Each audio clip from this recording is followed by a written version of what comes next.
Prefacing this discussion with our incredible ministerium, and we wanted to give you the same courtesy this morning. But before I do, and as the memo is being handed out, I would encourage you not to read it right now, but we want to provide you some amplified context over the next series of minutes. And before I do, we are just absolutely delighted to have Hugh McGill, who is the board chair of the Board of Pensions and Benefits. I can't imagine being blessed with a finer chairman of the board. Hugh is an incredibly experienced executive in the benefit arena and the trust arena. Hugh literally flew in between business trips to be here for this 40-minute session. And so we are deeply grateful to you. More important than his expertise, as you'll hear in a moment, he loves the church and he deeply, deeply cares about pastors. And so maybe the most important thing is he is also a Cubs fan. So please help me in welcoming Hugh McGill.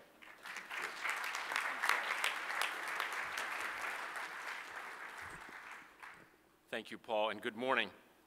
I'm here as one of many who serve our pastors through the ministry of the Covenant Plan of Pensions and Benefits. Our pension plan has a very long history of providing for our pastors in retirement. It has been thoughtfully and prudently managed for many, many years. It's something that I thought carefully about when I joined the board 5 or so years ago, recognizing the nature of a pension plan and the long-term goals that it has for service to our pastors and the way in which it helps us fulfill that ministry at that stage in their lives. This will be reflected in the memorandum which has been passed out, and Paul will go over in just a few moments. We do this because of what we value as a denomination, and I want to share with you a statement that comes from the pension plan's statement of values. What we value is to honor the dedicated service of our pastors, missionaries, surviving spouses, and office workers, both in their working career and retirement time. We're in the early stages of reevaluating how we can best continue to provide for our pastors in retirement in light of changes in ministry practices and the professional paths of ministers, how we can meet the needs of low-income churches, demographic trends, which Paul will mention and are summarized in the memorandum, and changes in the capital markets where the pension plan assets are invested. While we do so, we want to ensure pastors in particular of our goal and commitment to ensure that benefits which are vested under today's plan will be assured in the future. Also, as we do so, we have a vision with which we're charged in this process, and I want to quote from our vision statement. It is to provide competitive benefits in a cost-effective manner on a financially sustainable basis at an appropriate risk-return trade-off within the broad principles of the Evangelical Covenant Church. Paul is going to cover the main themes in his memorandum in just a moment. As he does so, we really want to encourage you and to consider and share questions that you may have, issues that we ought to address as we undertake this process, and any concerns that you may have as well. We are here to learn from you today, and thank you for the opportunity to describe this very important process of ministry on behalf of our pastors. Paul?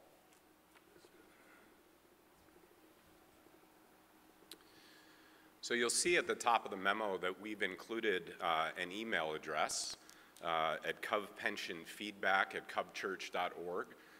Any feedback that you have over time, even beyond today, well into the coming months, will be routed directly to me and will be shared directly with the Board of Pensions and Benefits.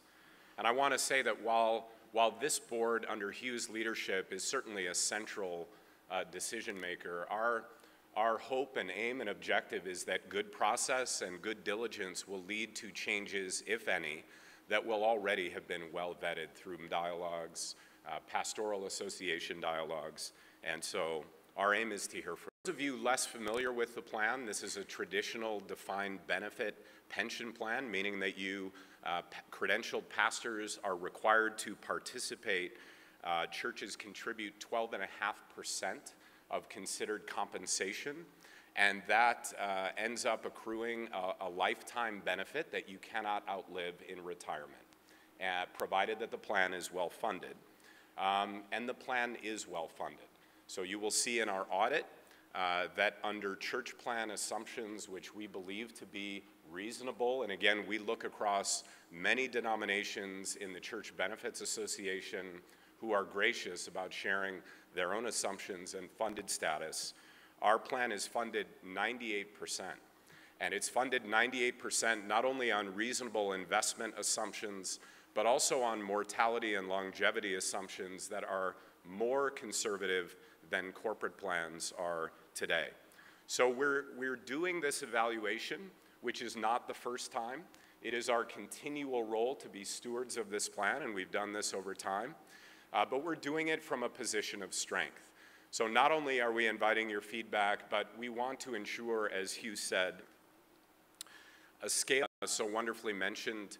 We have about $225 million in assets in this plan, and $225 million are accounted for and under the custody of knowing your custodian, and we're so grateful for that. So our guiding principles are to ensure the highest quality retirement benefits for pastors, to ensure sometimes don't realize is that even if you froze the plan today, the liabilities continue to grow because we have one fewer year or fewer years of time to invest the money to pay future benefits. And so we want to make sure that long term, and we will be managing some form of this plan long term, that we retain health. Importantly, ministerial pathways are changing. No doubt you can see this in your churches. And a one-size-fits-all 12.5% funding DB plan not only presents some risk to us, but it also is not serving the whole of the ministerium in ways that it once did 20 years ago. And I would give a few examples of that.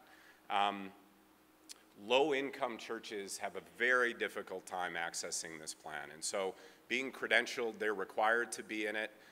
It is virtually impossible for many churches to fund this level of commitment for pastors long-term.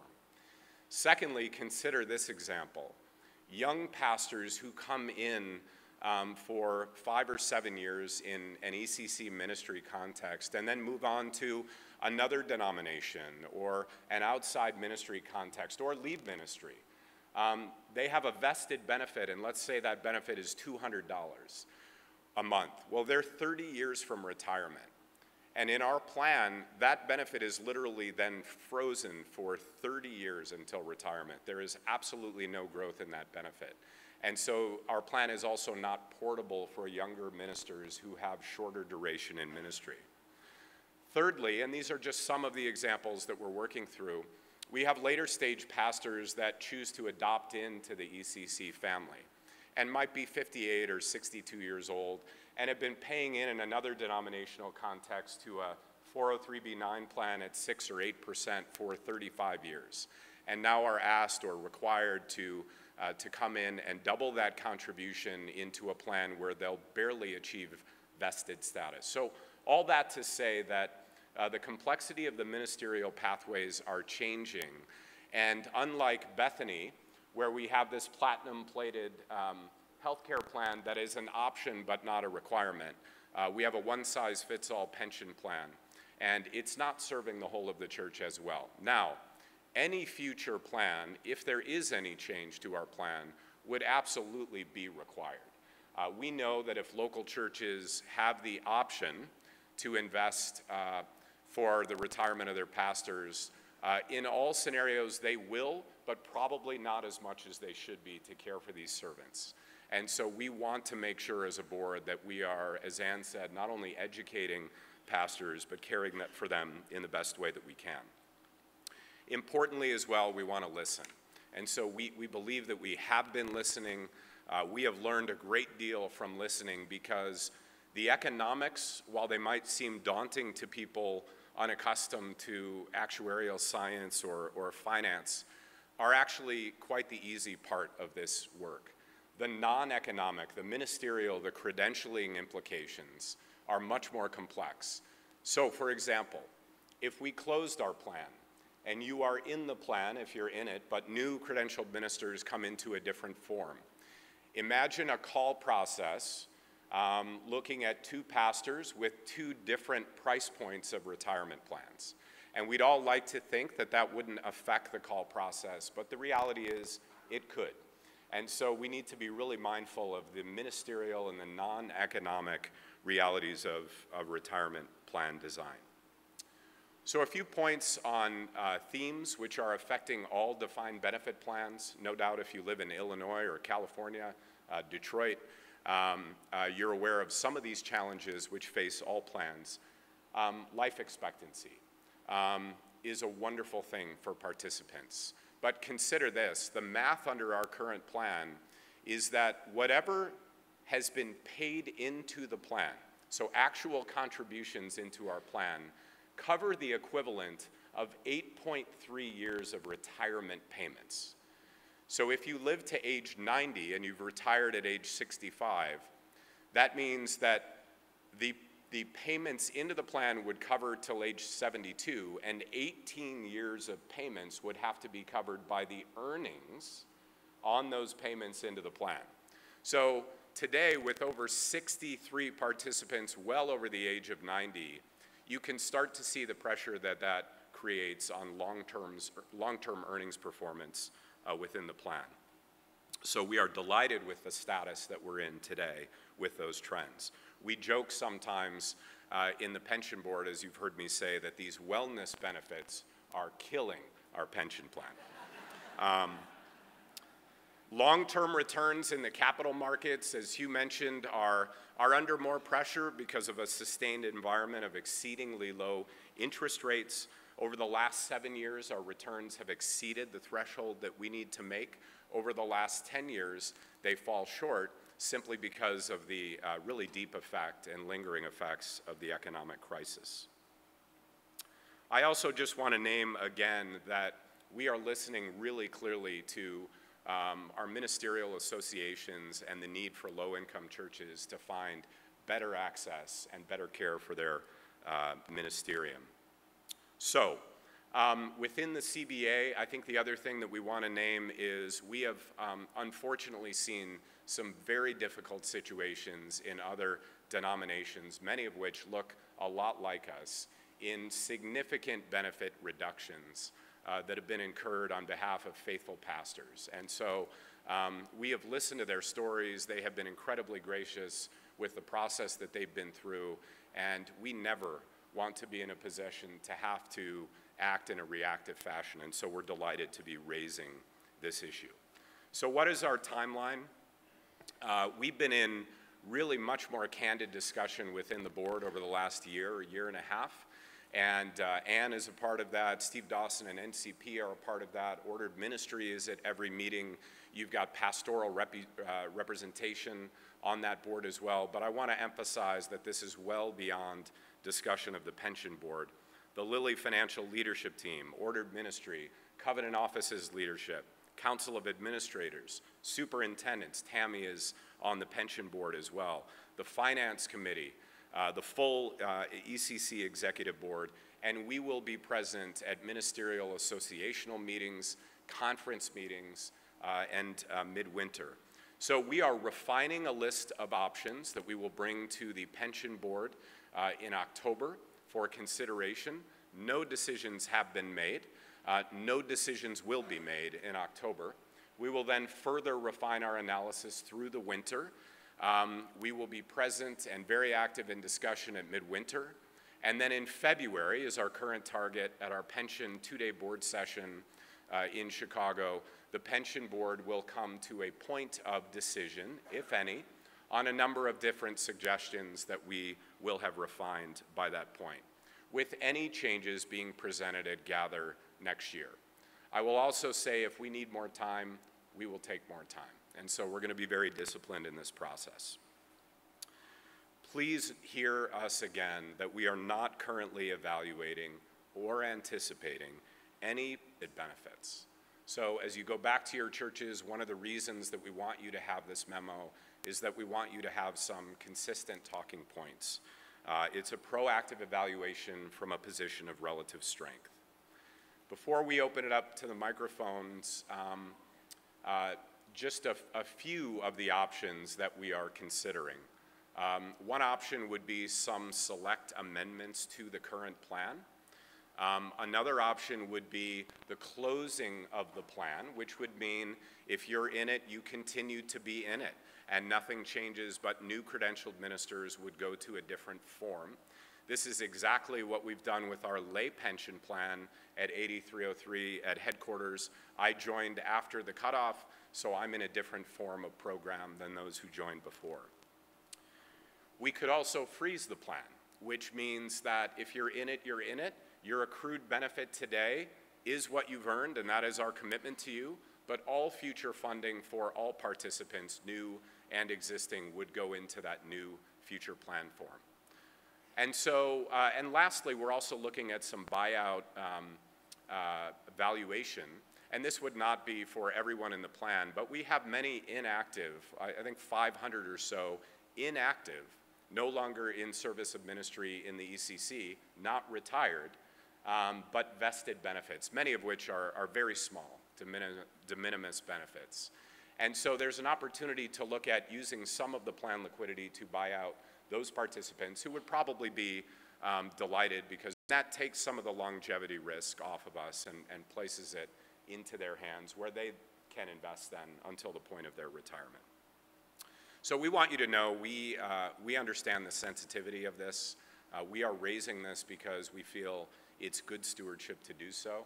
And we cover your feedback. We want to hear from you in the hallway today and well into the future. And so please, well beyond today, as you have a chance to think about it, use this email or give us a call.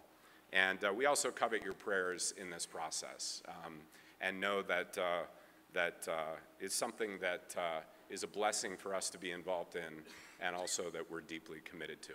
So, Mr. Moderator, with that, I would open it for any observations or feedback from the audience.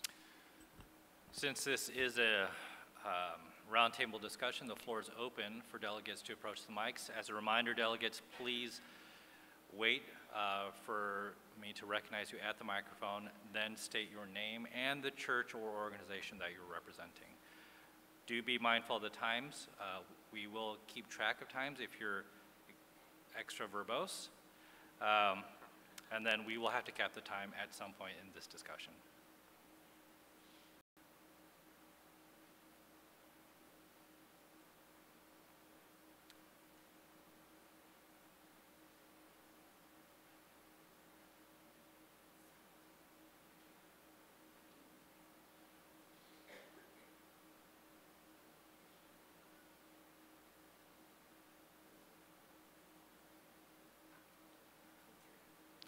The moderator recognizes delegate at microphone 3. Tom Sharkey from the Great Lakes Conference. I'm just wondering, Paul, you mentioned that your earnings have been held back because of the low inflation rates and the interest rates that have been available. Since a lot of that has been held down, I think somewhat artificially, and it's likely to start increasing, which will start an inflationary cycle. Do you see cost of living increases coming in the pension plan, or are they frozen as well? Yeah, it's a great question, Tom. And first of all, every prediction that I and everyone else have made with respect to interest rates has been wrong. We have been saying now for a long time that rates will rise, and actually, realize that a large portion of our portfolio is invested in the bond market, and bond returns have actually been quite good. But it does have a long-term effect. Far and away, the most common question that I get from the ministerium is for cost of living adjustments. And there are two things that the pension board has been active in historically. One is minimum benefit levels, which is a subsidy included in the plan, which really only affects people who have lower service or particularly lower income over a long period of time, where if they have a long enough service, we make sure they're compensated for their service at a minimum benefit level. The other thing that the board has done at times past is set increases. We do not have a formal cost of living adjustment in the plan, so there is no annual increase, and so the board has to make election for one-time increases. The plan is incredibly sensitive to what assumptions we make, and other denominations and other corporate plans and state plans who have gotten into trouble have made unrealistic assumptions about what they can earn. And so as we've brought down our assumptions to what are more reasonable, and that basically means lowering the rate that we think we can earn, which means that our liability goes up because we need more money today because we're going to earn less in the future, has lowered our funding that we're 110% funded, but it wouldn't be on assumptions that we would believe to be useful or achievable.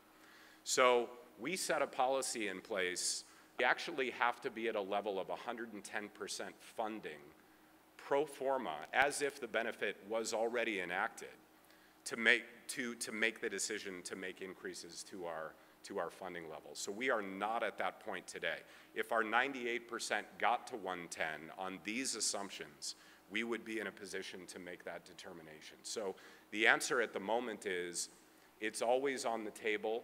It is not on the table today based on our funding status. And again, that's because we're trying to balance,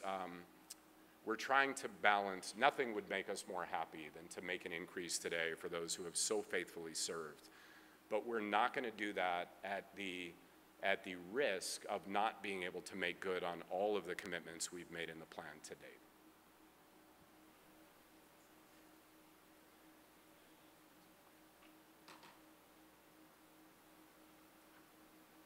The moderator recognizes the delegate at microphone 3. Roberto Guione, Hispanic Covenant Pastor Coordinator in Southern California. Accord with a pension plan, I think we need to do something about a pension plan for Latino pastors.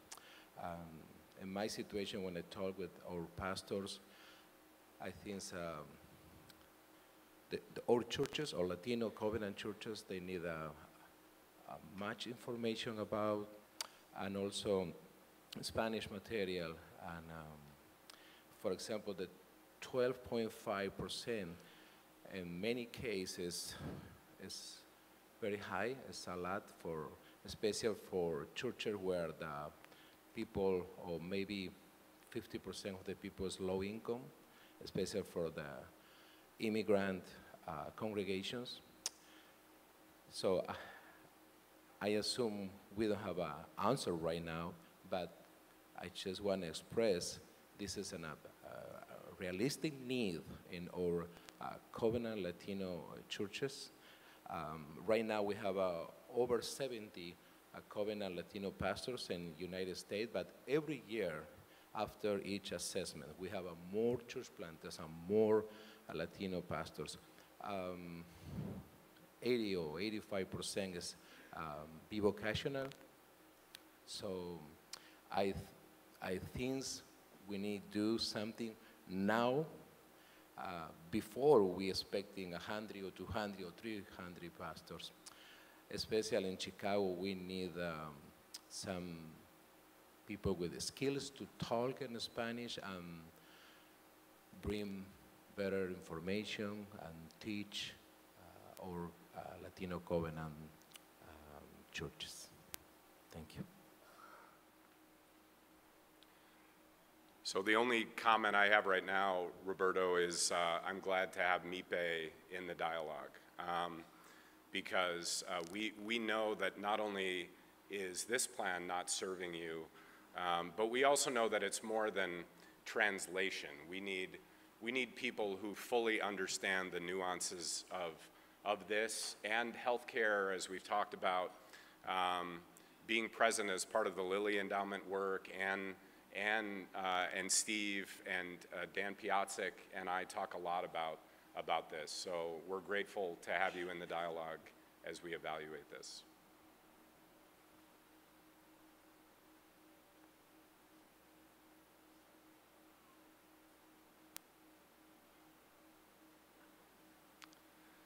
The moderator recognizes delegate at microphone 3. I'm Doug Bixby from the Evangelical Covenant Church in Attleboro, Mass. And I just wanted to point out the irony at Midwinter Conference when this was first mentioned about the longevity of us pastors, that you gave us donuts right afterwards. And I just wanted to know if donuts were an ongoing part of the plan for covenant pensions.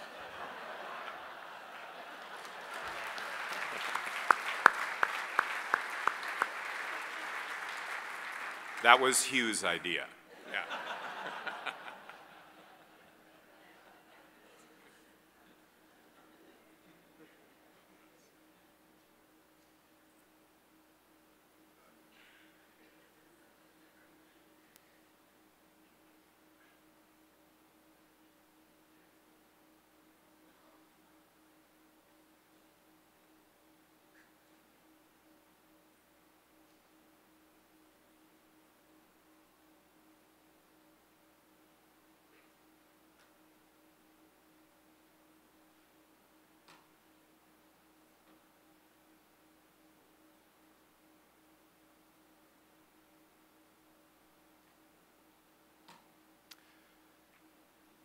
It would appear that we have no further questions, and if you do, please do stand up right now. Usually, when there's a question about donuts, it's a signal that we're pretty much done. Mr. Moderator, as we close, we know that we just gave this to you, and so we know that this is not a proxy for ease or no feedback. And so please find us, call us, email us, think about it, and help us in this process. So we're grateful for you, and thank you for your time.